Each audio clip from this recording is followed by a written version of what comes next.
Anniversary of the 9/11 terror attacks. The President and First Lady will visit New York, Washington and Pennsylvania, where the 4 hijacked planes were crashed, killing nearly 3,000 people. Our US correspondent Naomi Iqbal has this report. Twin beams of light shoot up into the New York sky.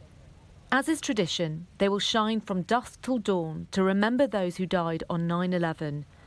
And in a speech ahead of his arrival in the city, President Biden reminded America of a time when it was united. The days that followed September 11th, 2001, we saw heroism everywhere, in places expected and unexpected. We also saw something all too rare, a true sense of national unity. Unity and resilience, the capacity to recover and repair in the face of trauma, unity and service. In New York, he will join the families who lost loved ones. Former Presidents Bush and Obama will be here too. The ceremony will pause 6 times to acknowledge the exact moments America was under attack that day. The 20th anniversary of 9/11 has taken on a greater significance since US troops left Afghanistan for good.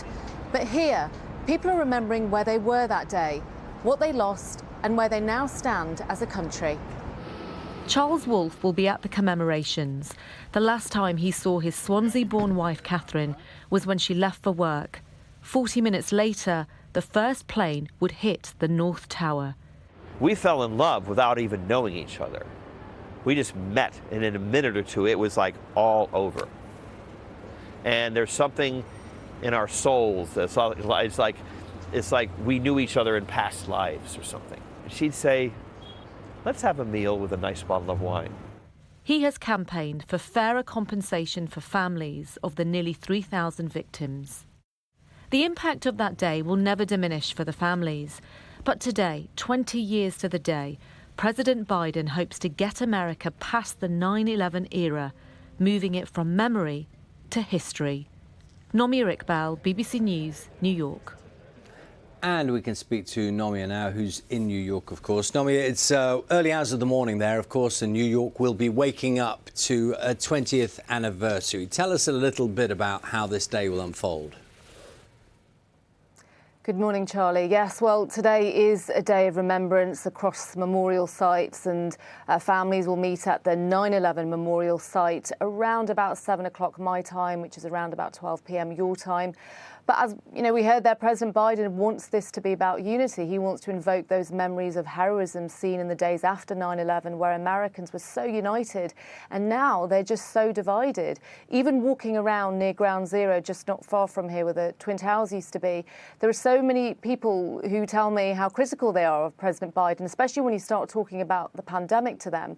Now, he is already here in New York. He will join the families this morning for the commemoration. He won't be making any speeches himself, and he won't just be here, but in a field in Pennsylvania, also at the Pentagon in the capital, Washington, D.C., where the hijackers crashed the planes that day. Now, here in New York, just in terms of the mood, 20 years on, people say to me, it doesn't really matter what date it is, they will never forget. But they also don't want to be, to quote one person, miserable about it. They want to celebrate those who died. So, for example, not far from me is this pub. And before 9/11, it was just one of those normal pubs you'd go to after work and have some drinks.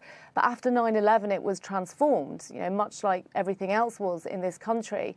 And it survived the blast. And now when you walk past it, I walked past it this morning, there's a lot of the first responders, emergency workers getting together to raise a glass for those who died. And many more, of course, will be watching the TV coverage. There's lots of specials planned in America, as you can imagine. And those, you know, audiences will include teenagers who weren't even born when 9/11 happened. And today they will be reflecting, but also learning more about what's such an incredibly dark and definitive day in US history. Nomia, for the moment, thank you.